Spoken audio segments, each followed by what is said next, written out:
Bon, d'ailleurs, redites tout ce que vous faites, parce que pour beaucoup de gens qui nous regardent, si je dis carte Panini augmentée, Ça j'ai dit rien. résumé, mais dites-nous un peu ce que fait Sorare. Alors Sorare, c'est déjà, merci beaucoup de votre accueil, je suis ravi d'être avec vous. Sorare, c'est la combinaison de 3 passions. La première passion, c'est la collection. Je vais collectionner des cartes qui représentent des sportifs, des équipes que j'aime. Ouais. La deuxième passion, c'est engager dans un jeu de fantasy, inspiré de fantasy. Donc c'est des jeux où, en fonction de comment le joueur va jouer sur le terrain, je vais progresser dans le jeu. Et donc je constitue mes équipes. Je constitue mes équipes. Avec ces cartes, je constitue mes équipes.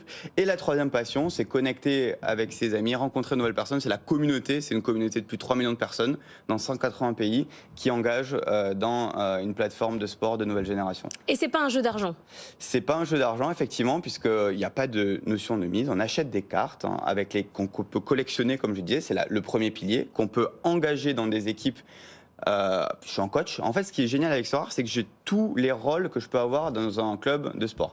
Donc, dans un club de sport, dans une équipe, je peux être un propriétaire. J'achète, je vends des joueurs, des cartes en l'occurrence ici. Je peux être un coach, comme on le disait. Je compose mon équipe et je peux être un directeur sportif. Je dois détecter le talent de demain. C'est l'album Panini mélangé à Petit Gazon. Alors, ce qui est génial, c'est qu'il y a un usage. C'est que dans le monde physique, on a la collection. Donc, on va aller sur l'album et puis on va souvent rester là. Ici, on a cette dimension collection et derrière, il y a des super pouvoirs. Donc, je vais débloquer les meilleures expériences dans le monde du sport grâce à la possession de cette carte. Je vais pouvoir participer à ces jeux, aux jeux qui sont développés par notre société, mais à d'autres jeux qui sont développés par la communauté aussi, et débloquer des choses dans le monde physique. Accéder au stade, accéder au centre d'entraînement, etc.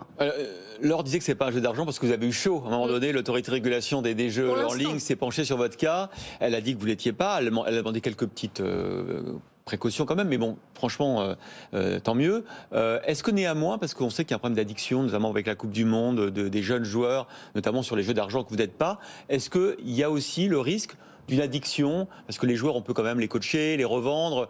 Et voilà, est-ce qu'il y a ce risque-là aussi? En fait, ce qui est, pour revenir sur le premier point, ce qui est important, c'est que Sorare a créé un nouveau marché, une nouvelle catégorie qu'on domine au niveau mondial et qui va peser. Et à chaque fois qu'une nouvelle catégorie est créée, c'est normal qu'il y ait des interrogations et il y a besoin d'encadre et on l'a appelé de nos voeux et on est ravis de voir qu'en France, on a la chance que ce soit également la volonté et du gouvernement et l'autorité nationale des jeux a également fait état publiquement du besoin d'un nouveau cadre. Donc ça c'est important et ce cadre doit notamment permettre de protéger notre communauté et les publics sensibles. Donc vous parliez de différents sujets, c'est très important et c'est le but, je pense, notamment de ce nouveau cadre qui, on espère, va arriver dans les semaines ou les mois à venir.